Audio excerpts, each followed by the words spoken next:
This is the Impressions Xchange podcast. Impressions Xchange podcast, where all topics impacting the graphic imaging and printing industry are addressed via in-depth news coverage, analysis, and timely interviews.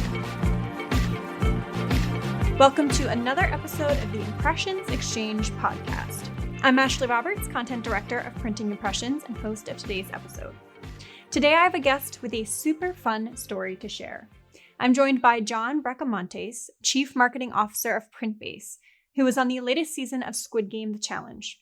The show was inspired by the massively popular South Korean fictional show Squid Game, in which contestants compete in deadly challenges for the chance to win big money. The challenge on Netflix isn't deadly, thankfully, but 456 real people do compete for real money, $4.56 million. John was one of those people. Welcome, John. Yes, thank you. I almost died, though. So risky. Almost died.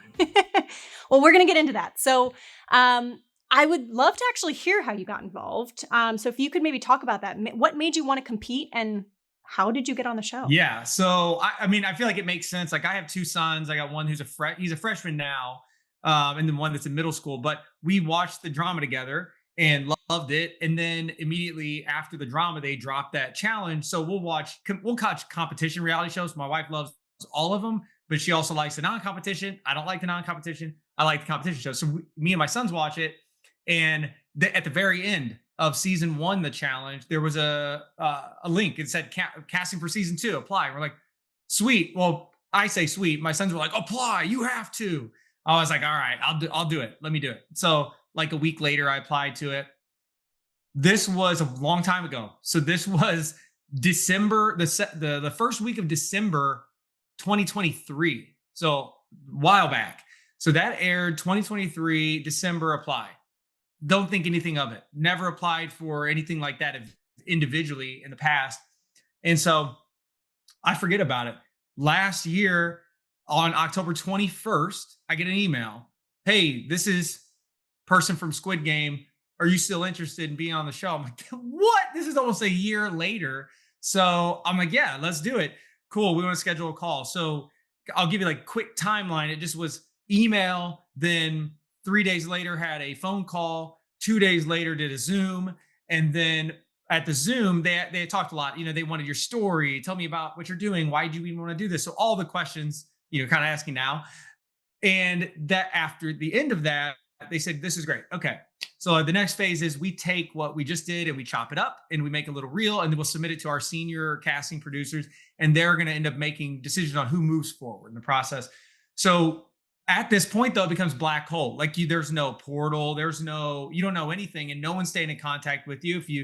If you try to hit them back, they don't respond. They're doing their job. They're talking to tons of people. So you just sit and wait. So I don't at any point think I'm actually getting on the show. I think it's cool that I'm doing what I'm doing, but I don't think I'm going anywhere. Well, and then one day, it was about 2 weeks had gone by and I get a link that says, hey, congrats, you made it to the next phase. We have this link for you. We need to go in and fill a bunch of paperwork out, answer a bunch of questions. So they actually had a casting portal. And so within that, you would fill in your information, tax info, like all your stuff, measurements, again, relisting why you got into it.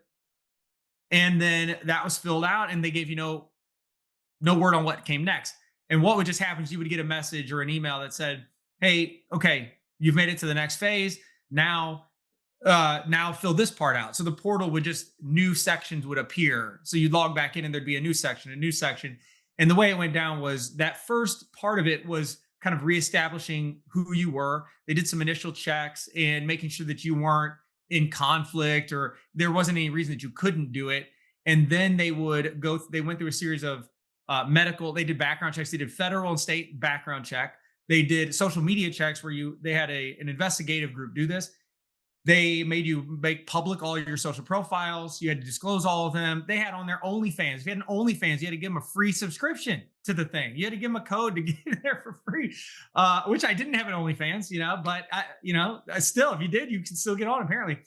And then you had to friend request them. So like if you were, Facebook, you had to be friends with this, their like corporate account. So they're looking for anything that's going to cause them problems.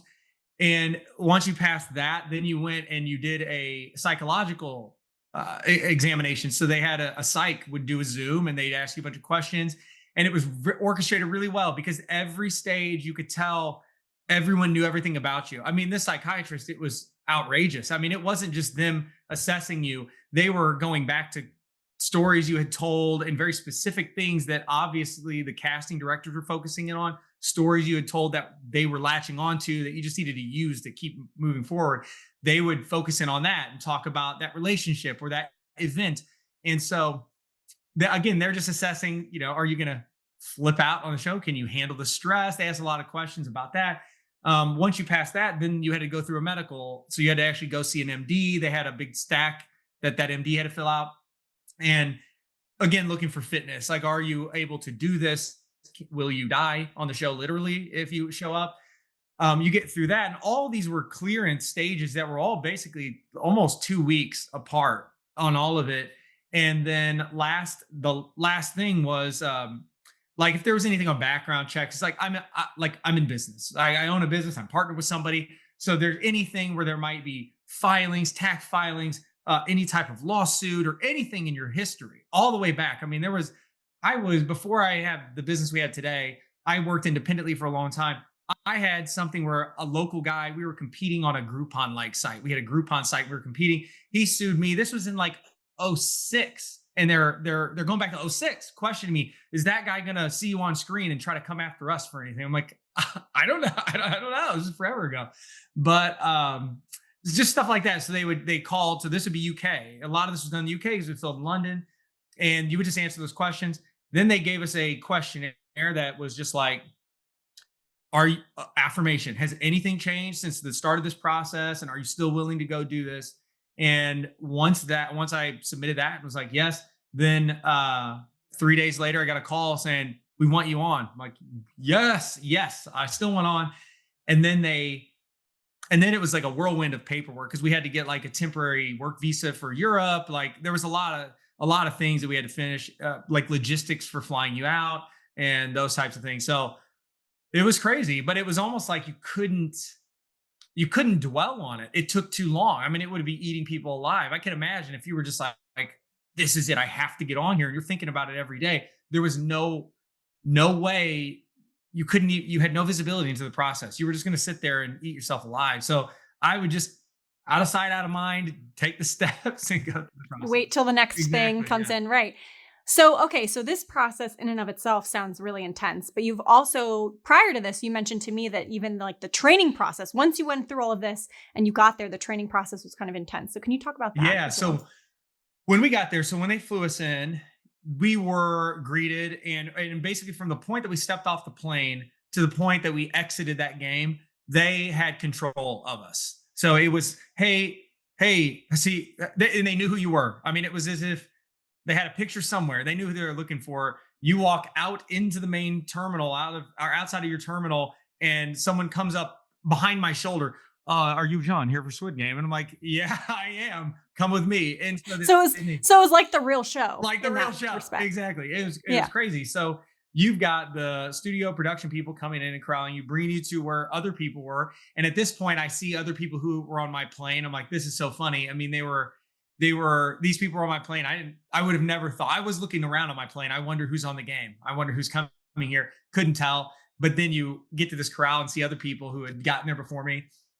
But what was really interesting was when they did this, what we came to realize is that they orchestrated these global flights because people were coming from all over the world so that you flew in with the group of people you were going to be with the whole time before you went into the game.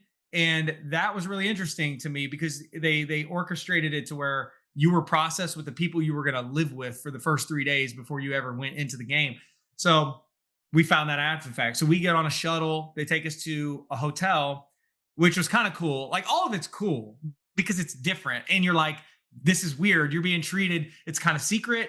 They don't want you talking about it.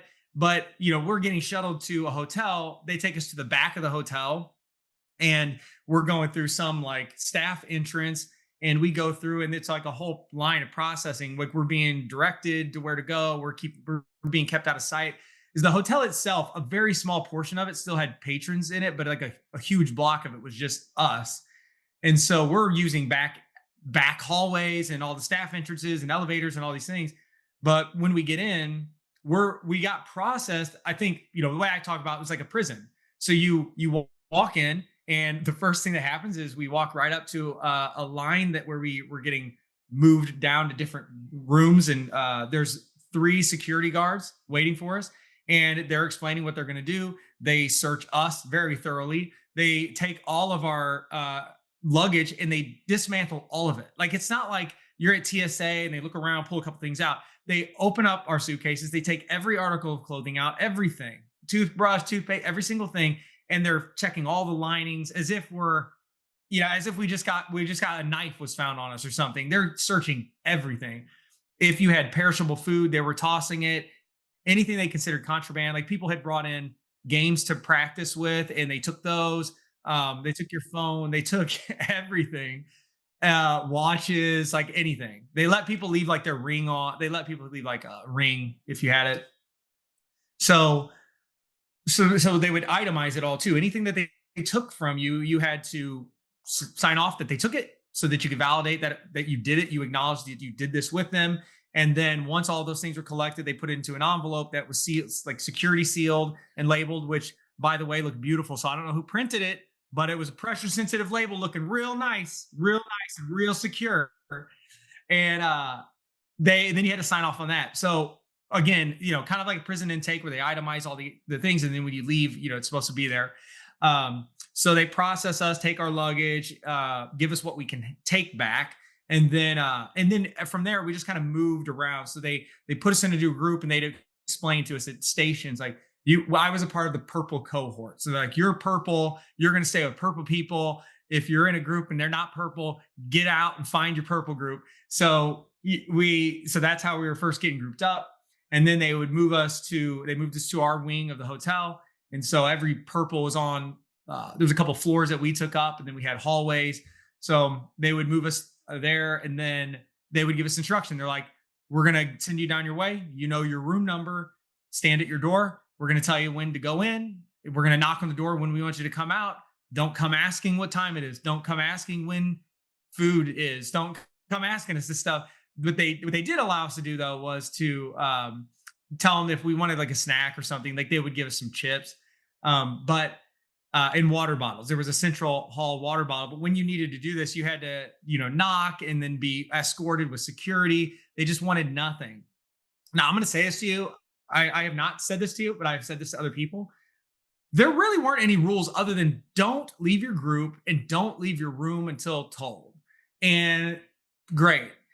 The one other rule was do not have sex with anybody in this hotel. That was the rule, because apparently in season 1 that happened, and they kicked someone out. They kicked them out. They eliminated them before they even got into the game. And someone did in our season. They freaking did it with a guard.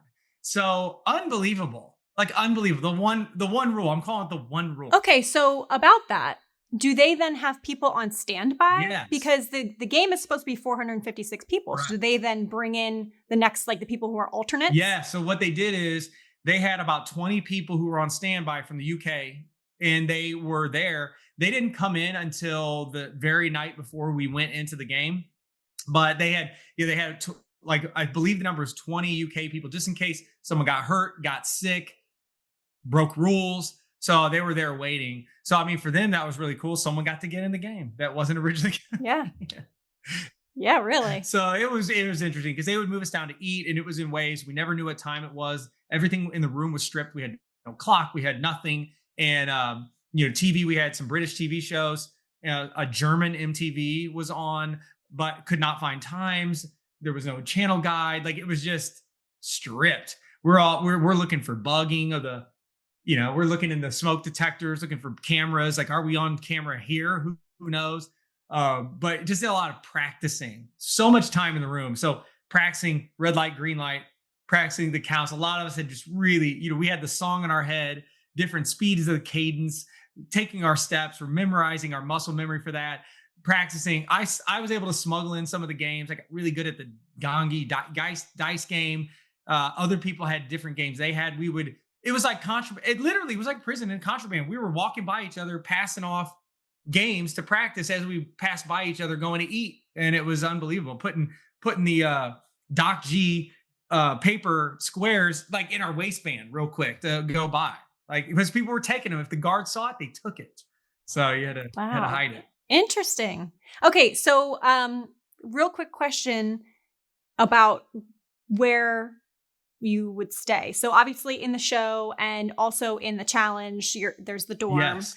With all the bunks. Do people actually sleep there, or do you go back to the hotel? No, you never leave. Yeah, once you enter that dorm, the only time you ever leave that dorm is to move to other sets, so other studio sets. So like if you're watching the show, you move into, the first 4 episodes are out. So there's the pentathlon, the mini games with the pentathlon. There is the catch game that you see. There's the mingle game. All those are in the first 4 episodes, and each of those are different sets. So they will move you out into different sets, but you sleep in those bunks and you're in there the majority of the time in the dorm. But I say the majority of the time, but those filming days were really long. So in any of those games, they would take so long because you're playing a game, but at the same time, there's a lot of downtime, right? Like we're all in media, in marketing, like all of us are printing, like we all know it, right? There's that behind the scenes. You got a nice piece of direct mail that just looks freaking fantastic, but that came off of a shop floor where there's ink and there's smells and there's machines clinking and clacking, but you got this really nice, sexy piece that goes out. That's the show, right? So we're filming like day 1 for the first game, 16 hours on set, a lot of doing nothing, a lot of just talking and walking around and being told to shut up because we weren't told shut up. We were told to simmer down. I can't do that. I can't do the accent well. It was like simmer down, because it's like quiet. They weren't saying quiet on set. They were saying simmer down, and we would get loud. It'd be like a dull roar, get loud, simmer down, bring it back. So a lot of that. So they would refilm to get different takes, and so just a lot of that. But you slept in those bunks. I mean, as maybe as nasty as this is, it doesn't matter. This is my personality. This is why I do it. I walked in that dorm. I was so happy. I ran back to the bathrooms and the showers. I was like, I can't wait to use every one of these stalls. I was so happy. I was going to shower in every stall. I was going to go to the bathroom in every toilet. I was ready. Yeah. Want to level up your skills or empower your workforce? Meet iLearning Plus, the online education platform powered by our parent organization, Printing United Alliance. With on-demand courses and certifications, iLearning Plus helps print professionals stay ahead of industry trends, sharpen their expertise, and grow their careers. Whether you're elevating your skills or training your team, we've got the resources to keep you competitive. Printing United Alliance members save 20% on all courses and certifications. So get started today at ilearningplus.org and build a stronger future in print. Yeah. I mean, it's exciting. So, and I do want to get into some of the sets because they are, pretty iconic for people who watch the show. But printing. Yes. So is there anything from the printing world that prepared you to compete on the show? Yeah. I mean, so there's a couple things actually. There's something that I helped, I believe. So like, we'll go speak. Like I say let me just say me, I'm on camera. I'll go speak at different organization groups. I won't name anything here because we're Printing United right here. We're NAPCO. We're the Alliance, right? I won't name any others, but I go speak those, and those were used as examples. Those are artifacts for me, and so they're able to see my personality. They're able to see that I'm doing this stuff, and so number one, that was helpful. So selfishly, I was able to take that and use that. So that's great.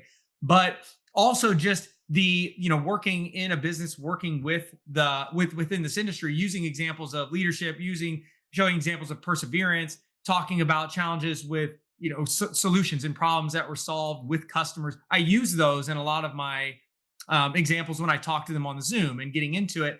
And so it was used, my archetype was like a coach and a problem solver. That's the way I position myself. Like I personally am a member of Mensa, which I think helps. So I was like, it's my mind. And so we're talking about all that. So that was actually helpful for me selfishly. But if we're being real, like, why do I want to be on the show? Why does anyone care about it? It's just all the iconic, like you put it, it's iconic. The imagery, the card invitation with the circle, square, and a triangle on it. All those elements of it are huge. We go in as players and we're stealing our luggage tag that they had with our player number on it. Anything that had our number on it, which was labeled or printed, the most generic thing ever, we're like cherishing it because it's a memento. So the power of print, the sets themselves, there was a lot of print just use, period. I mean, think of even like the applications, the wall decals that were used inside of the dorm to showcase the different and I checked them. Just by the way, I checked them. Like I was looking to see what games, because we were trying to figure out what we're going to play, but I was looking at the quality of the application. Like, did they do a good job? Any bubbles here on this thing? So I was checking it out. Yeah, they didn't make it, but No, I mean, when you're in the printing industry, I know you know it. I know it. You can't help but then analyze the print that's around you at all times because it's everywhere. So have you watched the show yet? Did you watch your episodes? Did you watch the show? Yeah. So they're not all out. So lucky for me, I'm connected with a lot of people. I know what happens. Won't spoil it. But and I won't actually spoil all the episodes of the first 4 that are out. But if you go to Netflix right now, the first 4 are out, and there'll be 4 more that come out in a week. And then there'll be the finale comes a week after that. So watch the first 4, and it's really cool to watch because a lot of those people are now friends, and you have all these backstories. So I was in London. Oh, I didn't even talk about this. I'll skip over it really fast, but they actually had it set up to when you got eliminated, your plane ticket was already booked to go. So all 456 people's return flights were already booked in advance of knowing they're going to be eliminated. And anyone who stayed on, they would just reschedule the flight because they needed to get us out as quickly as possible because we're on these temporary work visas with the EU. And like, we got to go. They're kicking us out of the country because we're there illegally beyond the point of us working. So that was interesting, but I got lucky and my flight wasn't out for like another day. So I got to be there with people who got eliminated with games after mine. And so spoiler alert, I get eliminated, but I'm there with other people. So we get to hear their war stories. And then even further after that, we get to hear all the stories of the people who went through the whole show. And so while we get this, we're getting their firsthand account. So I'm secondhand, but like I'm getting their first account, but then to see it come to life on screen and none of us know how it's going to be edited. We don't know what's going to be caught, what's going to not be caught. You don't know what you said. Like Giovanni from the group, you'll see him in the pentathlon games. He's saying stuff that after the fact that it showed, he's like, I don't even remember saying that. I look like I'm Giovanni right now. He's like, I sound like an idiot. Why did I say that? But I mean, you just don't know. You're in the moment. You're playing a game. You're trying to move forward. So it's just funny, fun, and interesting to see how it came to life on screen. Right. Yeah, no, that's gotta be really cool. So we'll get into some spoilers now. So, anyone who's listening who does not want spoilers, who wants to experience it all for themselves, please stop listening now. You did mention, John, that you unfortunately were eliminated. And it was like, for me watching it, it was so frustrating. In that episode. So what was it like? What was it like being eliminated? How did you feel? Can you kind of talk about that? Oh my gosh. Fast forward to the end. It felt surreal when it happened, number one. But going into it, I like to have hope. I'm optimistic. I feel like I'm disillusioned. It's like I understand the reality of what's happening, but I want to believe the good. I want to believe that the win is coming. It just doesn't matter. Like why focus on the negative, even if it's a possibility, right? So I'm like, we got it. The problem was that game, it's a count. The second that I realized, I was kind of adjusting for myself. I go in, I'm super excited, I'm in the dorm, but we count the beds. I first get in there, first thing I do is count the beds. There's a half the amount of people that are in the room, there's only half the beds. Half of us are going. We know that's happening immediately. So I'm like, I got to be prepared to lose. There's a 50-50 chance I'm going to lose. And I'm hoping it's a skill-based game. It turns out it wasn't, unfortunately. But at that point, I started trying to make moves to get any screen time I could because I'm thinking I could go. There's a 50% chance I'm gone. So let me just do whatever I can to get on. So I'm more focused on that. And we still don't know what game we're going to play. And once we learn what it is, it's like, oh no. it was chaos because the game is called The Count, and the game rules were, we're going to tell you when to start. You're here in this room in the dorms. They separated half of us out. Without going into detail, you can watch that part of the show, how they get to the part where we split up. But half of us are in one room, half of us in the dorm. And they're like, we're going to tell you both start. And when we say that, you have to count to 456. And the closest to 456, when you hit this button, 456 seconds, you win. So we're like, oh my God. So we're at that point, the second that they say the rules of the game, the room's in an uproar. We're just like, do this, do that. Find a musician, find a pianist. Who knows who's a DJ, who's working on metronomes, who knows time. So we're trying to do all this, and everyone's got an opinion. So really heightened emotions. We had a music teacher who calmed us all down. He's yelling. But we don't know what's going on in the other room. All we know is what's happening now. And there's every personality type you can imagine is in this room. 250 something people in the room, and everyone's got an opinion. So some people are mad, some people are more vocal, some people are being aggressive and trying to push their way up and really get what they have to say, because at this point we have two guys who are the button pushers. They're in control of pushing it. So everyone's trying to talk to him because he ultimately is the one who's going to push.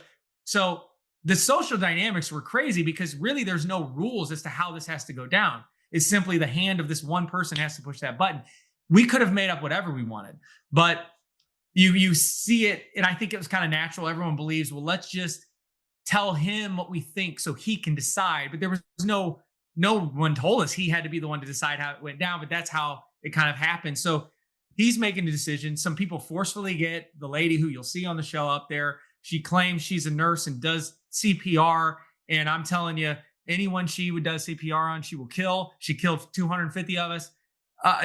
So if you see Ida coming, start running, like get out of the room. But she starts late. First of all, she starts late, and all of us know it. So when it happens, we're all quiet. For the listeners, if you're interested, I mean like 12 to 15 seconds late. It was I was screaming outrageous at the TV. Yeah, it is so. She starts late, and it's because there's still a little bit of chaos happening at that moment, but we don't even know they're talking. So the loudspeaker's happening, and they almost kind of slowly roll it out. They're making a speech about something, the game, reminder, and the game starts now.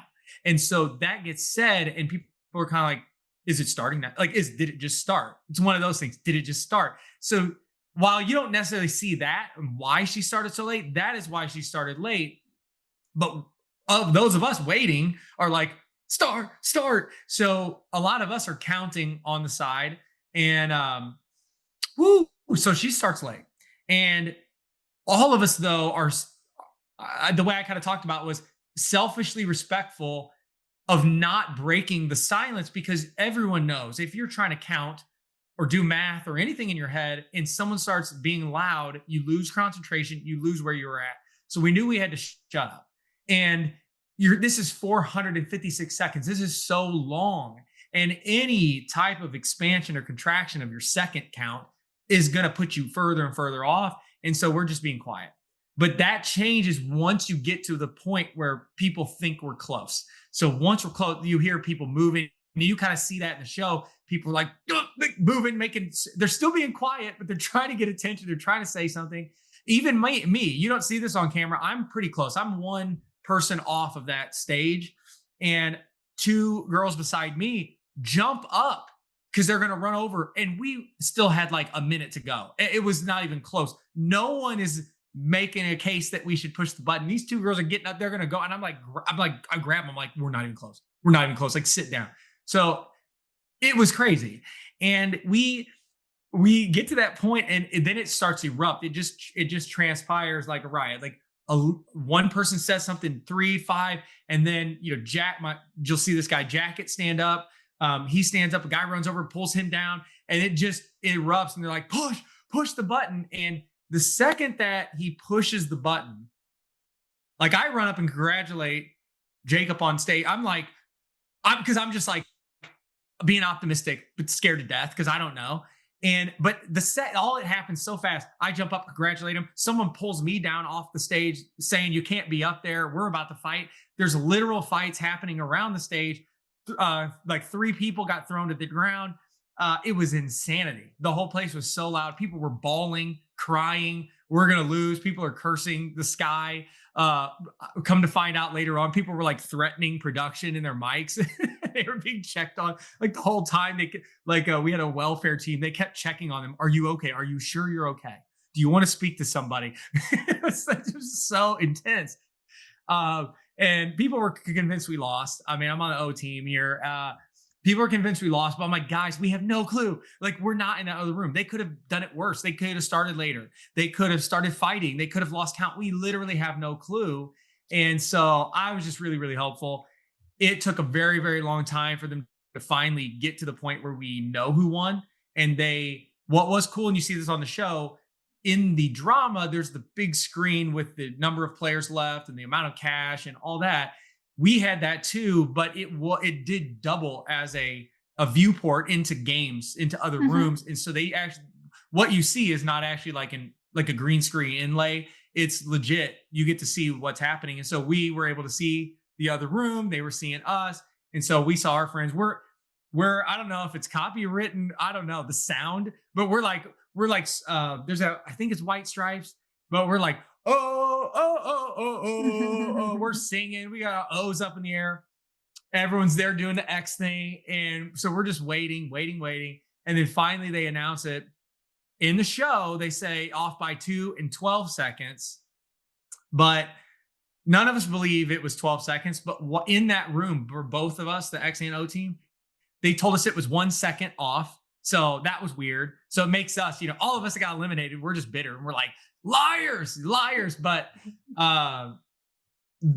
they say it. And once they announce the name, as soon as they announce the winning team, so X, our ink packs go off. And that's the moment where it didn't feel real. It was like, I'm out, like just like a flood of I don't even know what it was, like just endorphins. Like it was almost like a high, but a sickening feeling at the same time. Right. It's like, you're out and you just drop to the ground. Yeah. So that was rough, but it was all really cool. It was all really cool. I do want to ask you about that. So obviously in the show, when, the contestants lose, they are shot and killed and they drop immediately. But it seemed like in the game show that, people, when your ink pack goes off, I actually thought it was a paintball. You're being shot, but I guess that'd be too dangerous. But an ink pack going off, everyone really does like stop what they're doing and fall back. Are you trained on how to do that? No, they did not tell us to do it. They didn't actually tell us to do it. So this was something that a lot of us who would research season 1 and listen to interviews of players who'd gone on that, they also were not told that they had to do it. So they didn't train. They didn't tell us to do it. You just kind of, I don't know. We're kind of like embodying the role you were playing. Like, I'm going to die. I'm going to be on TV. I better go out dying if I'm going to die. Some people didn't. I mean, some people were really angry and they didn't move, but those people weren't getting any air shots either. You weren't getting any video time from it. So no one did, but it was just a part of it. Like, if I'm going to go in, I'm going to go all in. I'm going to fall, I'm going to fall out. So it looks really cool. It does. It looks cool too, to fall out, and it did go off. It was not soft. Like it was, I have pictures of myself with it. Like, it was everywhere. I mean, it kind of shot up and out, and some people had it in their mouth, and it was thick. It was thick and sticky, and it was interesting. Okay. So, you mentioned obviously emotions were high in your room during that. And something that you just mentioned it, the production team is showing what they want the audience to see. But I, as an audience member watching, didn't see the emotions getting really high in the room. So that was something, it seems like they must have kind of selectively cut that out. Yeah. So after seeing it myself, I just speculate a lot of the emotional components that happened were people that we expected to get a lot of airtime on our side, but the fact that they didn't move forward. So we were kind of thinking, well, for those that did speak out in the other room, they got more of that airtime, because you'll see in episode 1 where in the X room, there's a guy named Johnny. He speaks out. He's like making a little speech about, we got to work together, guys. And we had the same thing happen on our side, but that person died and they didn't move forward, where Jonty he's getting highlighted actually in a number of times throughout different games. And so it makes sense for them to go back and grab him. But there really was so many ups and downs, and for it to be cut, that's the only reason we can think, because to be honest, it was pretty tame. I mean, they made it look pretty tame. And again, there's other interviews with players who had talked about this, and there's a belief that there was some kind of controversy in season 1 where red light, green light was the first game. We thought we were going to play that. We were ready. People had practiced. But in season 1, there was controversy because red light, green light on screen was a 5-minute clock, and it would start and stop and start and stop. But the reality of it was it took the majority of people around 8 hours to complete that game because of stopping for production, and you would be frozen in positions for 30 to 40 minutes. And there were people that legitimately passed out. And at that time, it was really cold. I mean, we filmed at the end of January. So it's cold. And there was a cold front at the time they had filmed in season 1. So not only are you standing there in the cold, in a hangar, trying not to fall out because it's so freezing, but additionally, they have these commercial drones that are flying over you the whole time, even in the dorm, massive, like 8 propeller drones that are just putting tons of wind down on you because they're so big. And that was happening for them too. So there were lawsuits in season 1 for that. And so there's a belief that we think they don't want there to look like a lot of physical issues happening on screen. But spoiler, they have Mingle. A little bit of that happening in Mingle. Again, it's pretty tame, It would be cool to see if a couple brawls maybe on TV, but I just feel like they're intentionally cutting it out. Is my belief. Yeah, which makes sense. So you mentioned season 1 that red light, green light actually took 8 hours. So how long were you in that room for that? That first episode. Oh, the game was only. It wasn't even the full hour episode. So, but how long did it actually take you to film that? Yeah, let's call it roughly 15 minutes. 15 minutes for that game to take place on that episode. We were in it for 16 hours. And within that period of time, we ate the meals in there. And there was a lot of like normal production stuff, and is why it would take so long. So, you're swapping out your mic packs. They're checking your squib vest, which is the ink vest that blew up. They're making sure people were having issues there. You've got people going to the bathroom. You got people getting headaches. There's medic checks. And so there's a lot of just sitting around, and they would come out. They would do some instruction. The production team was nerding out, which was great. It was cool to see that because you had like the lead producer and a lot of the set people. They came out and were doing selfies. Like they were like, guys, can you come together? Stuff that you don't see. Like Netflix has shots, but like the lead producer on the show, on her Instagram, she's got personal photos that she had of people taking pictures behind her when she's mic'd up talking to us, thanking us, and how exciting it is, and how we're 456 of 300 something thousand applicants. And so there's a shot of her from behind. We can see all of us sitting listening to her. Like that was really cool. But where was I even going with that? We're talking about the time in. It was stuff timing. Like that in between. Yeah. And you just a lot of downtime. So we're just talking. And I think they wanted that too, but it took a long time. Time. So talking about logistics. So you filmed, you said end of January, you started filming in London, correct? Yes. Yeah. How long were you actually there? I think you said there were like 3 days prior that you were in the hotel. And then, So how much time did you actually have to take and stay in London?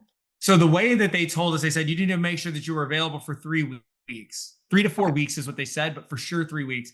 So 3 days in London, and then the filming days in total, it took about 3 weeks. There were 12 actual filming days happened. So I ended up being on there. I ended up being there for a little over 2.5 days is what I was, beyond the 3. So 5.5, 6 days I was there. But so if you went the whole way through, it was going to be 3 weeks. Okay. Interesting. All right. So not unmanageable for someone who has a full which is interesting. It's like if you went on a reality show that I don't know, Let's Make a Deal, or and that's not a reality show. Whatever. One of these TV game shows, that's one day. You go in, you do the show, you walk out. Ours was longer, but At the same time, though, you are also, if you compare it to something like a Love Island Mm-hmm. or a Survivor, you're there for a very long time. Like Right. they're there for months in some cases. Right. I mean, they're there for a long time. So, I think it's I get it. And actually I wondered how a lot of people would even get the time off. Like I'm partner and owner in a business. And so I was able to make that work, luckily for me. But a lot of these individuals, it was very unique. Season one had a lot of what I'll call, I don't know, normal people. There was a lot of normal people in season one. This season, I met extremely rich people. I met people. There were a lot of influencers, people with multi-million social media followers across all the different platforms.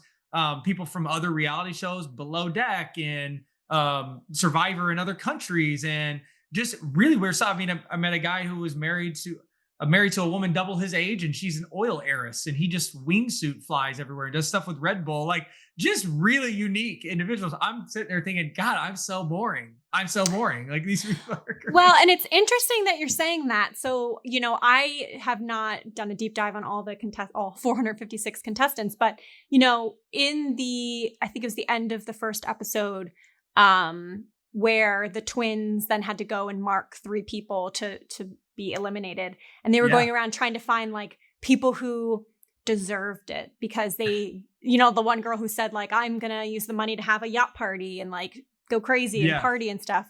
And then they talked to someone who had like a family member with leukemia and they wanted to like donate to the leukemia research and stuff.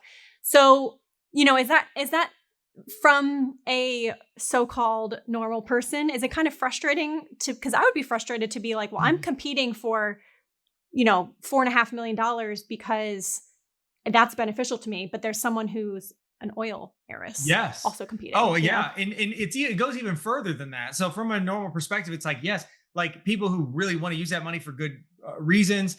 But then those two, I would tell you, everyone's infuriated by the twins because these two guys came out of nowhere. I mean, they're from the UK. They're from the UK, first of all. So they weren't even present. We never saw them until we were going into the set. They were literally, when you see this, there's a shot of them walking into the dorm. It's cropped in on them. They're walking through that little portal door. That's my line. Like it's like 10 of us and I'm cropped out. You can't see because they're just focused on those two guys. We had never seen them. We're going set to set. And then the last set before we end up going to the set that had a dorm, they just appear in with our group. And I'm like, who are you guys? Like, who are you? And I'll be honest, it was kind of weird. It was kind of awkward. They weren't making a lot of eye contact. They weren't talking to people. It felt a little bit like a plant. I'm going to be honest. Sorry, Netflix. Sorry, Stuart Lambert. It felt like a plant. And when there was decision making on who would be the two people to represent, it almost felt like they were ensuring that those two were the two who went forward because they were making sure it was either the father, son, brother, sisters, or twin sets. It was going to be some of the relationship like that. But it got really awkward because they were kind of making their way up and then other people were kind of saying it. And it came to a point where no one really was in agreement on who it was. And they restarted it. It's like, it almost like the brothers weren't going to do it, but they were looking weird. And then they restarted it. It felt super awkward and it felt really intentional by production to make sure that these guys were the ones. A lot of us feel like it was on purpose. Like they knew and that was their role. So that is what it is, because when they got into those next games and they're making those decisions, the way it was talked about to me by people who were in that next room was they had no real reasoning. Like in the show, they're saying what they're saying, but they were the most visible. And this is consistent to what people said as contestants from season one. They were like, don't be visible in the beginning because anything will be the reason you go. Someone just remembered your face as the most recent person who walked by them, and they'll just choose you because you were the closest to them. And that's kind of what it was said, because those guys had done, you didn't see this, but people would have to do chores. So in the dorms, you had to mop and clean the toilets, and they rarely show that stuff, but you had to. And they had just done some of that work. And so they were kind of more visible because they come back and there might've been a treat. There might've been something. And so they kind of had some visibility, and you don't see that. And the belief is that they chose them for that reason. So, it's just like, so the more frustrating part was the belief that they are a plant by production and those two have massive multi-million followers on social. So Right. we just believed that they believed it. Right. Well, you know what? It's funny that you brought that up because I actually did not watch season 1 challenge. Okay. So I was unfamiliar. I watched all the, Squid Game fictional show, but I didn't watch the challenge the first time around. And so I wasn't sure if it was normal to have, multiple sets of family members on There site. were some. There were some Okay. in the first season, but not as many as this time. They Okay. really made a point to have a lot. It seemed, yeah. They had go ahead. identical. They really mixed it up too. It was on purpose. I mean, they had a parent and child. Mhm. They had some sister teams, brother teams, identical twins teams. Made sure they had some that were not identical twins. They had one brother set that one was straight, one was gay. Like they really mixed it up. I mean, but it was on purpose for sure. And they definitely wanted to make that storyline. And like 4 of the guys who moved through pretty far are all a part of a cover band, and they continue to move through, but they're this crew, they're a group. And so they really like that. Unfortunately, I don't have a twin. And I See, that was your downfall. You should have gone in with a twin. Yeah, it makes it a little more, there's a little more drama there, if they get split Yes. up or if they're, I know the father-daughter duo, there was some drama there with him waiting to see if she would make it through. And she was one of the ones also saying like, don't bring, attention to ourselves. Like, do not draw attention, like keep it under the radar. So that was really interesting. So, is any of the set, did they use any of the actual props from the show, or was it all, new for the challenge? From the drama? Yeah. That's a good question. I don't actually know because I would assume maybe they might have because it's so realistic. It's so realistic. Yeah. Near identical. I mean, it's crazy. It's crazy. Yeah. So I don't actually know the answer to that question, but it might as well be because it's all so good. Like everything. It looked exact. Yeah. It was very well done. Is there anything that we have not talked about that you could shed light on or that you want to share about your experience? Ooh, I'm going to say this. Is it a risk? I don't know. I'm going to say it. They're casting for season 3. So I think everyone listening and watching should go apply. Number 1, that's happening. And there's rumors about season 3 is going to be different. So I'll say that. Okay. So are it's a you little going to teaser. apply? I don't know. Are you allowed to apply? Like, everyone's allowed to apply. Even if you've been on it, you're still allowed to apply. Yeah. So that's what I'll leave it at that because that's a safe cliffhanger. Season 3 is going to be different, and you should apply. Okay. And I hope that you apply and we get to see you again. So for everyone listening, the show premiered November 4th on Netflix. So the first 4 episodes are now available to watch, but the rest will be coming, right? Yep. They'll come on next Tuesday, whatever the date that is. If you're listening to this, it's whatever date that is. Okay. 7. All right. So probably actually by the time this airs, the next set of episodes will be out. But John, thank you so much. I really appreciate you taking the time to talk with me about this. Thank you. I want to thank John for joining me on today's episode and for sharing his experience. I also want to thank all of you, our listeners. Stay tuned for the next episode of the Impressions Xchange podcast.